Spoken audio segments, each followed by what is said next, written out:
Assalamualaikum warahmatullahi wabarakatuh.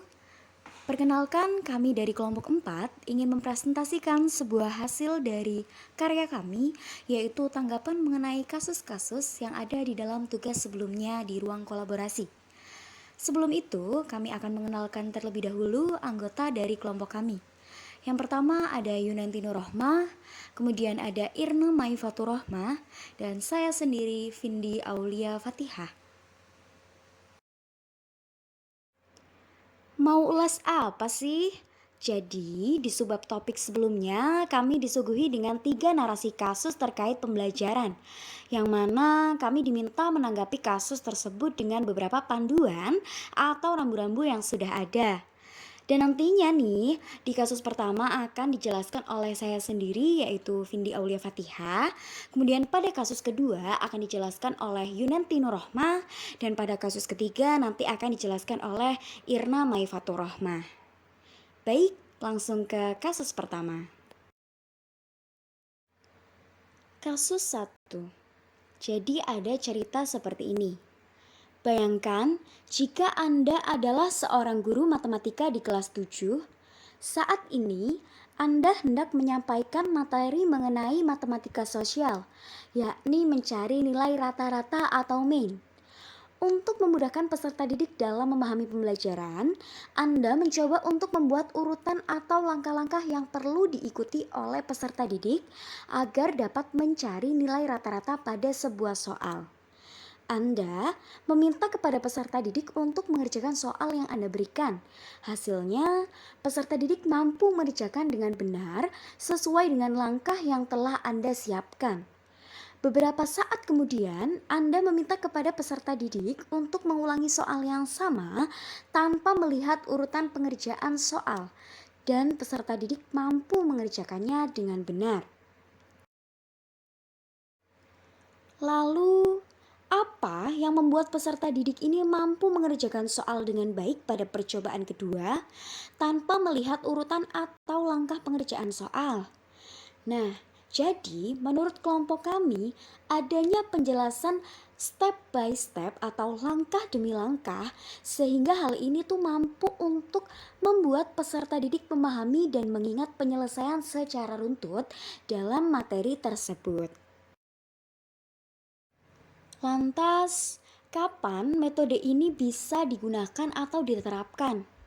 Jadi, penjelasan step by step atau langkah demi langkah bisa dilaksanakan itu ketika kelas itu dalam suasana efektif dan mempertimbangkan bagaimana kesiapan belajar siswa. Serta, ada beberapa strategi yang perlu diterapkan. Yang pertama yaitu perkenalkan terlebih dahulu konsep dasar mengenai nilai rata-rata serta simbol yang terkait. Nah, kemudian yang kedua yaitu ilustrasikan dengan kasus nyata dalam kehidupan sehari-hari, sehingga peserta didik itu ada bayangan sebelum melakukan pembelajaran. Kemudian, selesaikan kasus dengan step by step. Lalu, lakukan dengan kasus lain yang relevan. Langkah ini tidak hanya mengajarkan pada perhitungan semata, namun lebih luasnya pada konsep matematika pula. Jadi, metode ini menggunakan aliran konstruktivisme dan PBL atau Problem Based Learning sehingga siswa ini aktif dalam sebuah pembelajaran. Untuk kasus selanjutnya akan dibacakan oleh Yunanti Nurrohmah. Selanjutnya, di kasus 2 ini ada Rina sebagai seorang guru di kelas 1 SD. Sebagian besar peserta didiknya belum bisa berhitung dengan lancar. Rina sedang memikirkan cara yang sesuai untuk membantu setiap peserta didik menyelesaikan tantangan belajarnya. Jika di posisi Rina, apa yang dapat Rina lakukan untuk membantu peserta didiknya sesuai dengan tahapan perkembangan usia?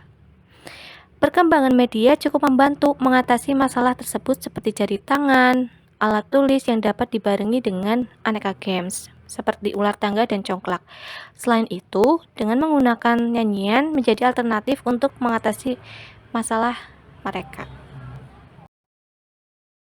Mengapa Rina menggunakan media dan juga nyanyian? Karena Anak kelas 1 SD masih suka bermain, maka dari itu pembelajaran yang dibarengi dengan permainan menjadikan mereka termotivasi dan cepat melekat dalam pikiran anak secara tidak sadar. Penggunaan objek-objek di sekitarnya memberikan pengalaman baru kepada peserta didik yang dapat digunakan untuk mengatasi masalah yang mereka hadapi. Pendekatan ini sesuai dengan teori belajar konstruktivisme, di mana guru itu memberikan kebebasan kepada siswa untuk aktif belajar, menemukan sendiri kompetensi dan pengetahuan mereka, serta mengembangkan kemampuan yang sudah ada pada diri siswa atau peserta didik. Dengan demikian, peserta didik akan terdorong untuk bertanya dan mencari solusi terhadap pertanyaan mereka. Kita beranjak ke kasus 3. Made adalah seorang guru yang mengajar di salah satu sekolah negeri wilayah Bali. Ia mengampu mata pelajaran bahasa Indonesia. Ia hendak mengajarkan materi teks deskripsi pada peserta didiknya. Pada buku cetak yang menjadi panduannya saat mengajar, terdapat beberapa contoh teks deskripsi yang menceritakan tentang bangunan-bangunan pencakar langit yang ada di ibu kota. Dengan memperhatikan latar belakang setiap peserta didiknya, Made pun mencoba untuk memberikan contoh berbeda. Ia memberi contoh teks deskripsi tentang pantai dan makanan khas Bali. Lalu, dari kasus tersebut, apakah sesuai? Apakah pertimbangan dan keputusan Made sesuai? Kenapa bisa seperti itu? Nah, dari kasus yang tadi sudah dibacakan, keputusan Made dan pertimbangannya itu sesuai. Sebab di Bali tidak ada gedung pencakar langit dan bangunan yang ada sudah ditentukan oleh pemerintah setempat yang hanya dibatasi 15 meter atau setara bangunan 4 lantai. Pengecualian tersebut berlaku bagi bangunan khusus yang harus tinggi seperti menara, tiang listrik yang bertegangan tinggi, dan lainnya.